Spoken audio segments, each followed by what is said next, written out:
이번 시간을 통해 여러분은 점검, 진단평가 관련 시설물 안전 법령 등 개정 경위 및 현황과 법령 주요 개정 내용을 살펴보고 이해할 수 있을 것입니다. 또한 행정규칙 주요 개정 내용들을 살펴보며 개정된 내용들을 실무에서 어떻게 활용하는지 설명할 수 있을 것입니다. 그럼 지금부터 시작해 볼까요?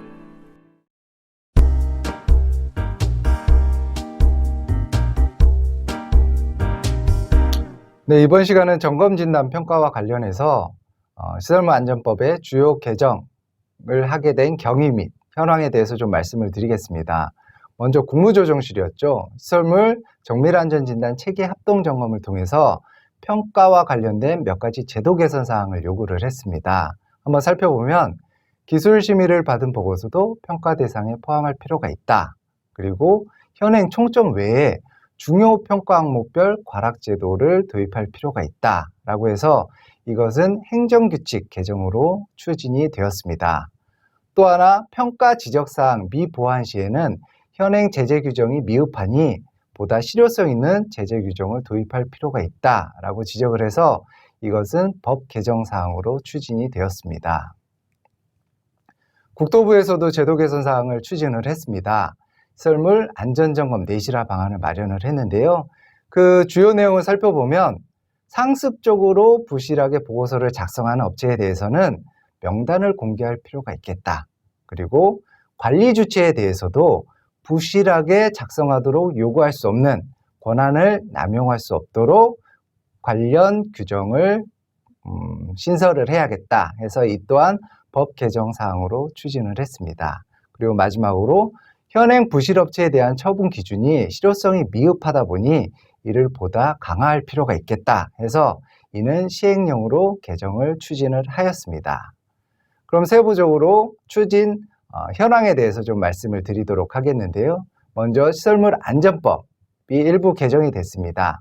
19년 8월 20일 날 개정이 됐고요. 요거는 20년 2월 21일 날 시행을 했습니다. 주요 내용은 보고서 보안 강화에 따른 과태료, 그다음에 이행 강제금을 부과할 수 있는 근거 조항이 신설이 됐고요. 위반자에 대한 명단 공표를 할 수 있는 근거 조항이 신설이 됐습니다.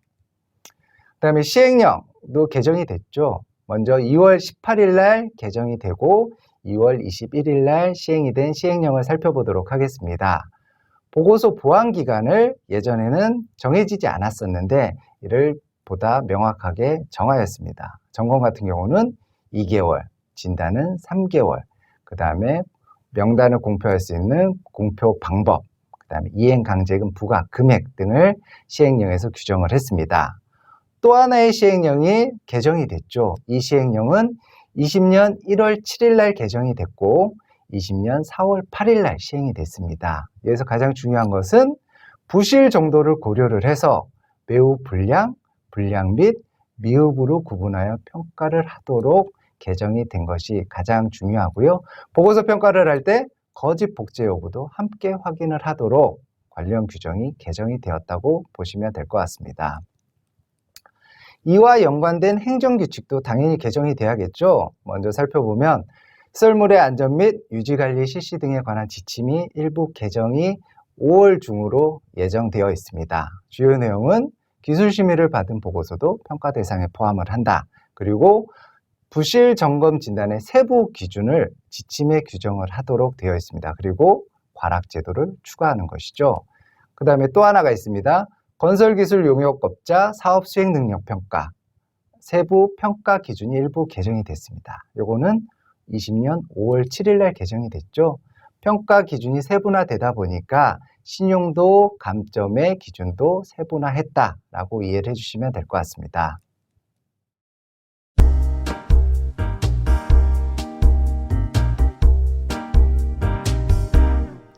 네, 그렇다면 주요 법령 개정 내용은 어떤 것들이 있는지 하나씩 좀 살펴보도록 하겠습니다. 먼저 부실보고서 보완 이행력 강화입니다. 법 제18조 3항에 신설이 됐죠. 점검 진단의 실시 결과를 평가한 결과 부실 등 부적정한 것으로 밝혀진 경우 정하는 바에 따라 결과 보고서를 수정 또는 보완하여 국토부 장관에게 제출하여야 한다가 신설이 됐습니다. 그럼 제출하지 않았을 경우에는 법 제67조 제2항 제3의 2호의 신설 규정에 이렇게 나와 있죠. 제18조 제3항을 위반하여 결과보고서를 수정, 보완하여 제출하지 아니한 자는 1천만 원 이하의 과태료를 부과한다 라고 되어 있습니다. 시행령에는 이렇게 나와 있죠. 그러면 정해진 기간은 어느 기간이냐, 얼마의 기간이냐, 이게 시행령에 나와 있습니다. 시행령 제14조의 2, 제1항을 보면 점검은 평가 결과를 통보받은 날로부터 2개월, 진단은 통보받은 날로부터 3개월 이내에 보완을 하여야 합니다. 3개월 이내, 2개월 이내 보완을 하지 않으면 1,000만 원 이하의 과태료 부과 대상이 되는 것이죠. 다만 여기에 이의제기 등 불복 절차의 진행기관이 진행되는 경우에는 이 기간은 산입하지 아니합니다. 또한 폐업, 영업정지가 있을 수가 있습니다. 그런 경우에는 기한 내 제출이 불가능하겠죠. 그런 경우에는 국토부와 사전협의해서 제출 기한을 조정할 수 있도록 되어 있습니다. 그 다음 법 제18조 제4항을 보면 결과보고서를 수정 또는 보완하여 제출하지 아니한 경우, 방금 말씀드렸죠? 기한 내에 제출하지 아니하면 1천만 원 이하의 과태료 부과 대상, 이 다음입니다. 그래 아니한 경우 기간을 정해서 제출을 명할 수가 있습니다. 누가? 국토교통부 장관이. 제출을 명했는데 법 제61조의 2, 제1항, 제3호를 보면 명령을 받은 후에 이행기간 내에 이행하지 아니한 경우에는 매달 100만 원 이하의 이행강제금을 부과하도록 되어 있습니다. 그럼 어떻게 되죠? 최초 보완 기간 내에 보완을 하지 아니하면 1천만 원 이하의 과태료를 받죠. 그 이후에 국토부 장관은 이행을 명령합니다. 언제까지 이행을 하십시오. 그럼에도 이행을 하지 않는 경우에는 매달 100만 원 이하의 이행 강제금을 부과할 수 있다는 것이죠. 이만큼 제도가 강화됐다라고 이해를 하시면 될 것 같습니다. 그다음 두 번째, 관리 주체의 거짓, 부실 작성 요구 행위 금지입니다. 보고서 부실 요인이 여러 가지가 있을 수가 있습니다. 점검진단 실시자가 보고서를 부실하게 작성하는 경우에 보고서가 부실할 수 있고, 또 다른 한 가지는 관리 주체가 부실하게 작성하도록 요구하는 경우도 있다는 것이죠. 그래서 이런 것들을 금지하도록 법에 규정을 했습니다. 먼저 법 제26조 제3항을 보면 관리 주체가 점검, 진단 등을 대행하는 경우 안전 상태를 사실과 다르게 진단하거나 결과 보고서를 거짓 또는 부실하게 작성하도록 요구해서는 안 됩니다. 만약 요구했을 때는 법 제65조 제2항 제1의 3호에서 규정을 하고 있습니다. 사실과 다르게 진단하거나 결과 보고서를 거짓 또는 부실하게 작성하도록 요구한 자는 뭐죠? 1년 이하의 징역 또는 1천만 원 이하의 벌금입니다. 벌칙 조항이죠. 그만큼 관리 주체도 성실하게 점검 진단을 발주하고 관리할 책임이 있다는 것이죠. 그만큼 관리 주체의 역할도 굉장히 커졌다라고 이해를 해주시면 될 것 같습니다. 세 번째, 권한의 위임입니다. 국토교통부 장관이 하는 업무를 일부 지방국토관리청장에게 위임을 했습니다. 앞에서 말씀드린 주요 내용인데요. 먼저 보시면 시행령 제43조 제1항 제4호에 보면 법 제18조 사항에 따른 결과보고서의 수정, 보완 제출 명령은 지방국토관리청장이 합니다. 그 다음에 시행령 제43조 제1항 제6호를 보면 법 제61조 2에 따른 이행강제금의 부과 및 징수도 지방국토관리청장이 하는 업무죠. 그 다음에 시행령 제43조 제1항 제7호에 보면 법 제67조에 따른 과태료 부과, 이게 뭐죠? 보완기간을 지나서 부과하는 1천만 원 이하의 과태료 부과, 이것도 지방국토관리청장이 하는 업무로 보시면 될 것 같습니다. 그 다음 네 번째, 결과보고서 작성 준수사항 위반자에 대한 명단 공표입니다. 제가 앞서 말씀을 드렸죠. 이 배경이 상습적으로 부실하게 작성하는 업체에 대해서는 명단을 공표를 해서 시장에서 퇴출할 필요가 있겠다라는 취지의 본 법이 신설이 됐다고 이해를 해주시면 될 것 같습니다. 법 제21조의 1을 보면 직전 연도부터 과거 2년간 복제, 거짓 또는 부실, 여기서 부실은 3회 이상을 얘기를 하고 있습니다. 작성자의 경우에는 명단을 공표하도록 되어 있습니다. 다만 이의 신청 등 불복 절차가 진행 중인 조치는 제외를 하고 있습니다. 시행령을 볼까요? 시행령 제17조의 1을 보면 명단 공표에는 위반자의 성명, 그다음에 상호 및 주소와 명단 공표 직전 연도부터 2년간 위반 사항을 내용을 포함하도록 되어 있습니다. 어디에 게시를 하죠? 시설물 통합 정보관리 체계, 흔히 FMS라고 다들 알고 계시죠? FMS에 1년간 게시하는 방법으로 공표를 하도록 하고 있습니다. 그리고 시행령 제17조의 3을 보면 공표는 마음대로 할 수 있는 것이 아닙니다. 공표심의위원회를 구성을 해서 그 심의위원회에서 공표를 하도록 규정을 하고 있는 것이죠. 그 다음 5번째, 부실 점검 진단에 대한 평가 결과 세분화입니다. 그 다음에 처벌 강화. 앞으로 이제 법이 개정이 됐습니다. 앞으로 이제 심의를 하고 평가를 하는 개정은 제출 시점과 보고서 제출 시점과 관계가 없습니다. 무조건 개정된 평가 기준, 개정된 평가 기준이 뭐죠? 적정, 미흡, 불량, 매우 불량, 이 4단계의 평가를 받도록 되어 있습니다.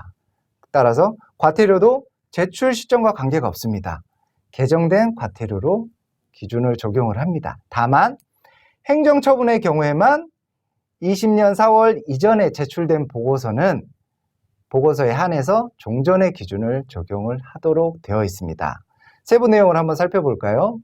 시행령 제14조의 제3항을 보면 점검 또는 진단 실시 결과가 부실하다고 평가되는 때에는 부실의 정도를 고려해서 매우 불량, 불량 및 미흡으로 구분하여 평가를 하라.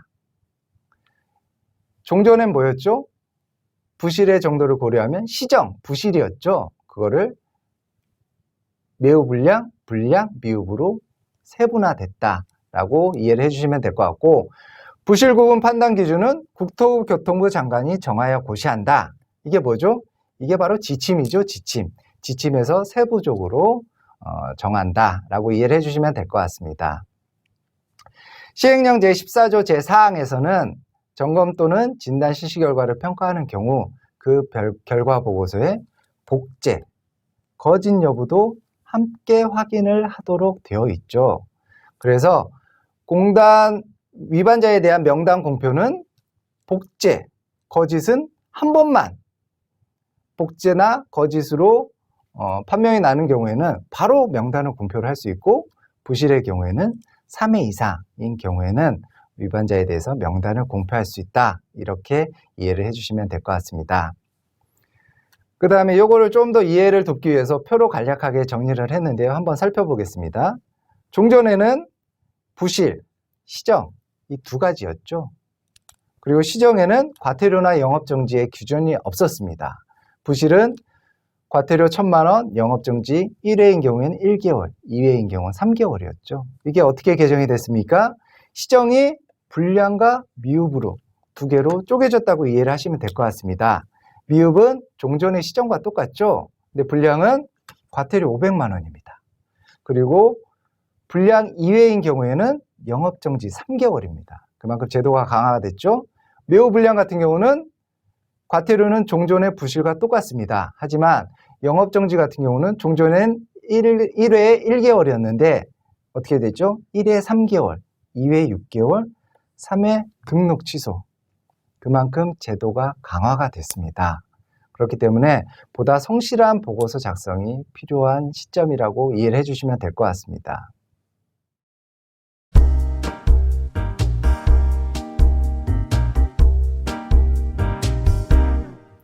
네, 그렇다면 이번에는 그 시설물 안전법령 하위 행정규칙이죠. 행정규칙에는 어떤 주요 개정 내용이 있는지 한번 살펴보도록 하겠습니다.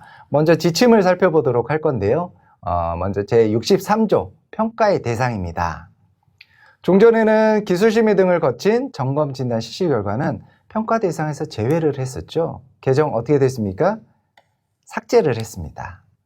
개정 내용 한번 살펴보면 안전등급 D등급 이하, 완공 후 30년 이상 C등급, 그 다음에 저가, 적정 대가의 70% 미만을 저가라고 하죠. 저가임에도 불구하고 기술심의, 기술 자문을 거친 보고서는 평가 대상에서 제외가 됐었죠.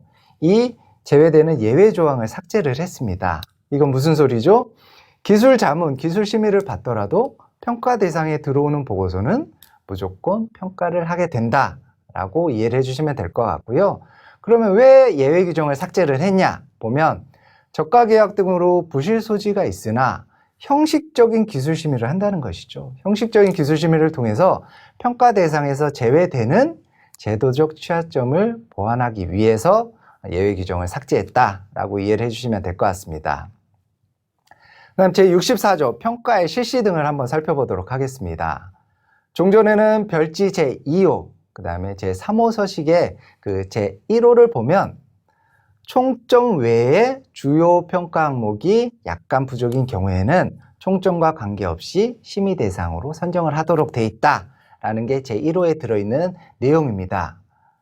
요게 어떻게 개정이 됐죠? 제도가 바뀌진 않았습니다. 하지만 별지에 있다 보니까 요거 제도에 대해서 이해가 제대로 하기가 좀 어려운 그런 의견들이 있어서 요거를 지침 본문으로 상향을 했습니다. 그래서 제도가 바뀐 것은 아닙니다. 별지에 있는 내용을 본문으로 상향했다라고 이해를 해주시면 될 것 같고요.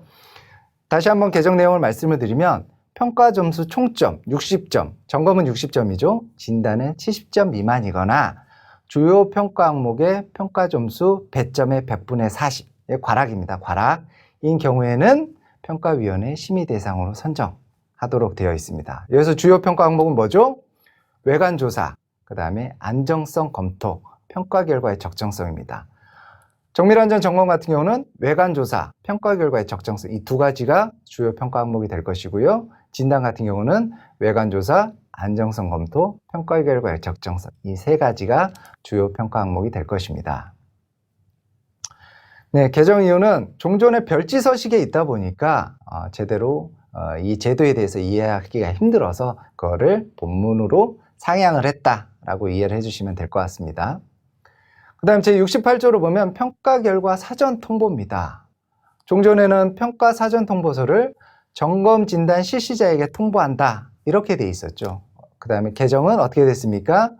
점검 진단 실시자 중에 공동으로 도급받은 경우에는 공동으로 도급받은 자 모두에게 통보하도록 규정이 되었죠. 예. 이 개정을 한 사유는 평가 사전 통보서의 통보 대상에 공동으로 도급한 경우도 포함을 해서 현행 제도의 운영상 미비점을 보완하기 위한 것으로 제도가 개정을 했다라고 이해를 해주시면 될 것 같습니다. 네, 그 제75조의 심의 점수 산정을 한번 살펴보도록 하겠습니다. 종전에는 없었는데 이제 이번에 개정되면서 신설된 항목이죠. 점검 또는 진단의 실시 결과를 심의하는 경우에는 종전에는 뭐였죠? 종전에는 총점만 있었습니다.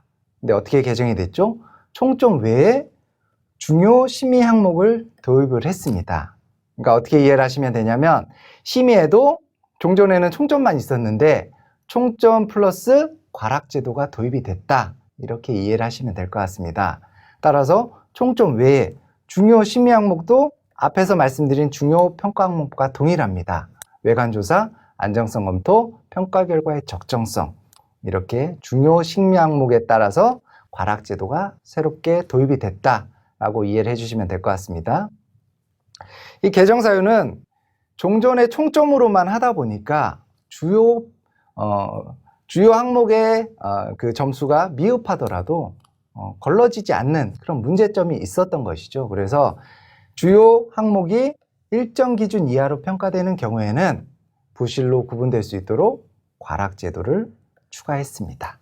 심의에서도 그래서 이해를 하시면 처음에 평가를 할 때 총점과 과락이 있었죠. 그 다음에 심의는 기존에는 총점만 있었습니다. 어떻게 보완했죠? 심의에서도 총점과 과락을 도입을 했다. 과락을 새롭게 도입을 했다. 이렇게 이해를 하시면 될 것 같습니다. 그럼 세부적으로 기준이 어떻게 되는지 그거는 제 76조에 나와 있죠. 심의 의결 등에 나와 있습니다. 종전에는 적정, 시정 또는 부실로 구분하여 의결하도록 되어 있죠. 개정은 어떻게 되어 있습니까? 평가가 세분화되어 있죠. 그래서 적정, 미흡, 불량 또는 매우 불량으로 구분하여 의결하도록 되어 있습니다. 하나씩 좀 살펴보도록 하겠습니다. 적정 같은 경우는 기존에는 진단은 70점, 점검은 60점 이상이면 적정이었습니다. 근데 어떻게 개정이 됐죠? 총점이 70점, 점검은 60점이죠.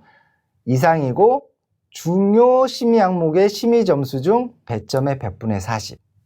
그러니까 중요 심의 항목에 40점 이하인 항목이 없는 경우.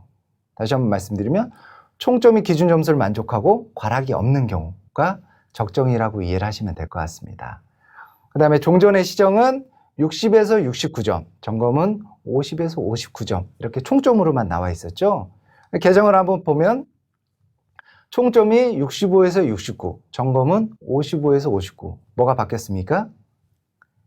종전에는 10점 단위였죠. 10점 단위. 그게 어떻게 쪼개졌다? 5점 단위로 쪼개졌다 라고 이해를 하시면 될 것 같습니다.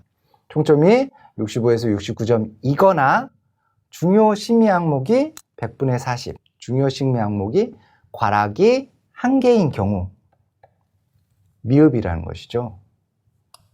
그 다음 한번 보겠습니다. 네, 이게 불량으로 아까 시정이 미흡 불량으로 쪼개졌다고 말씀을 드렸습니다. 아까 10점이었는데 5점 단위로 쪼개졌다고 그랬죠. 그럼 하위 5점 단위는 불량입니다. 불량. 총점이 60에서 64점, 점검은 50에서 54점이거나 과락이 2개인 경우. 그러니까 또는입니다. 또는. 총점이 여기에 해당되거나 아니면 과락이 해당되면 불량으로 의결될 수 있다는 것이죠. 그 다음 부실입니다. 종전에는 60점, 점검은 50점 미만이었죠. 어떻게 개정이 됐습니까? 점수는 똑같습니다. 총점이 60점, 점검이 50점 미만이거나, 이거는 또는이죠. 또는 과락이 3개 이상인 경우. 그러니까 60점 미만이어도 매우 불량이고, 또는 60점 이상인데 과락이 3개인 경우, 그건 뭐겠습니까? 그것도 매우 불량이라는 소리죠. 그렇게 이해를 해주시면 될 것 같고요. 이렇게 개정된 내용을 한번 살펴보면 부실 점검 진단이 기존에는 2단계였죠. 시정 부실이었습니다. 종전에는 시정 부실이었는데 이게 어떻게 세분화됐죠? 3단계 미흡, 불량, 매우 불량으로 세분화됐죠. 그리고 종전의 총점 외에 중요 항목이 일정 기준 이하로 평가되는 경우 부실로 구분하는 과락제도를 도입을 했다라고 이해를 해주시면 될 것 같고요. 이 개정된 이유는 뭡니까? 시행령이 그렇게 개정이 됐죠.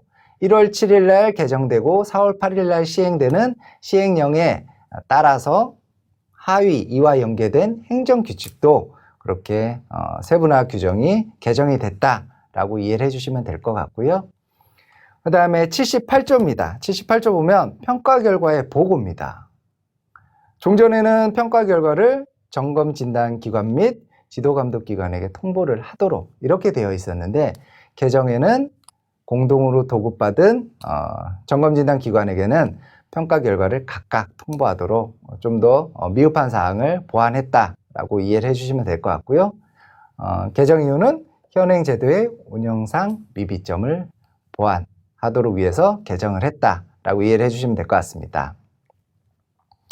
그 다음 평가 결과의 조치입니다. 제82조죠. 종전에는 부실에 대한 과태료 부과 및 영업정지 기준을 명시를 했습니다.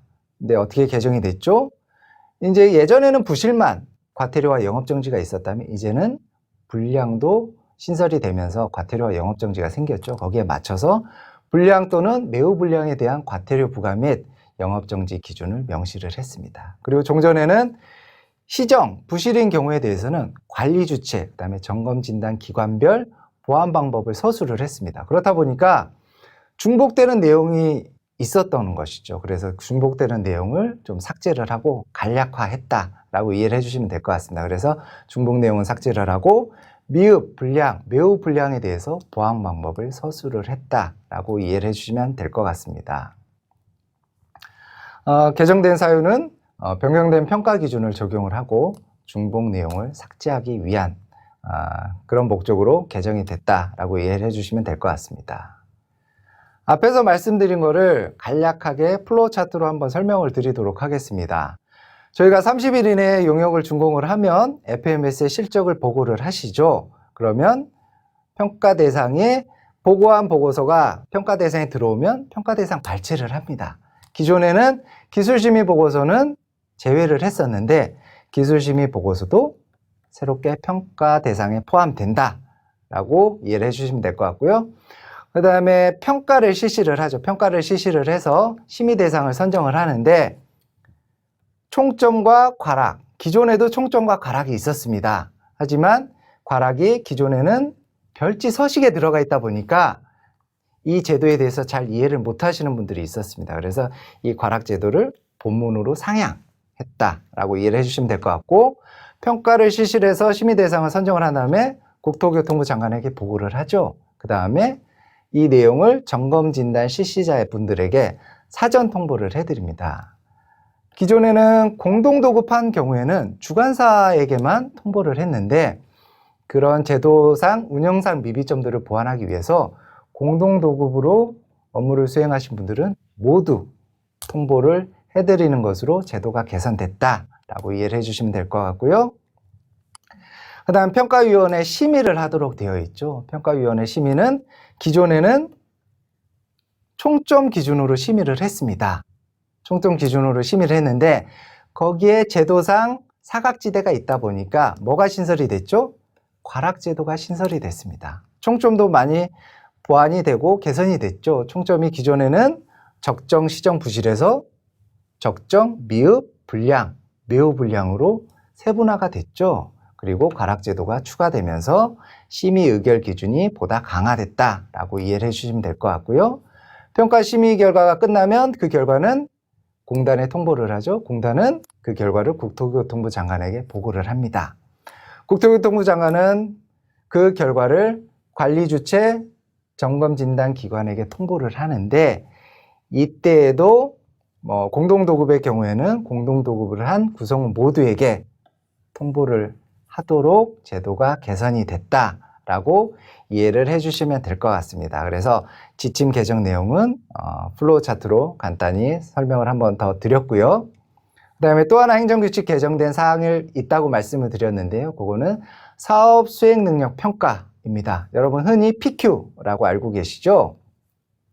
평가 결과에 따라서 신용도가 감점하도록 되어 있는데 종전을 한번 보면 부실 같은 경우는 0.7점 신용도 감점이고 시정 같은 경우는 0.3점의 신용도가 감점이 됐습니다. 아까 제가 평가 결과 세분화가 됐다고 했죠? 시정이 불량 미흡으로 쪼개졌다고 말씀을 드렸습니다. 거기에 맞춰서 신용도 감점도 거기에 맞게 세분화됐다고 이해를 해주시면 될 것 같습니다. 기존의 종전의 부실은 매우 불량으로 바뀌면서 점수는 똑같습니다. 신용도 점수는 0.7점으로 똑같고요. 종전의 시정은 0.3점 감점이었는데 이게 두 개로 쪼개지다 보니까 미흡은 0.3점 감점, 불량은 0.5점 감점으로 세분화가 됐습니다. 개정 내용을 다시 한번 말씀드리면 평가 결과 처분을 받은 날로부터 1년간입니다. 1년간 미흡, 불량 또는 매우 불량 처분을 받은 용역 건에 대해서 미흡 처분은 0.3점, 불량은 0.5점, 매우 불량은 0.7점의 신용도 감점을 받도록 제도가 일부 개정이 되었습니다. 지금까지 학습한 내용을 함께 정리해 볼까요? 먼저 세 가지 법령 개정 사항을 살펴봤는데요.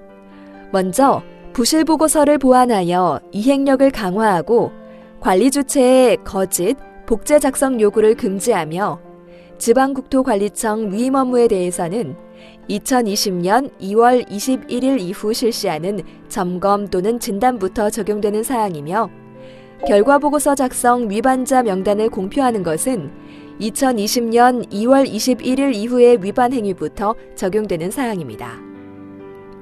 또한 평가 결과 세분화 및 처벌을 강화하는 것은 제출 시점과 관계없이 개정 기준이 적용되는 사항입니다. 행정규칙 개정 사항인 평가 대상을 확대하고 평가 세분화 기준을 적용하며 PQ 신용도를 감점하는 세부 사항들은 행정규칙이 발령한 날부터 적용되는 사항임을 꼭 기억하시고 업무에 활용하시길 바랍니다.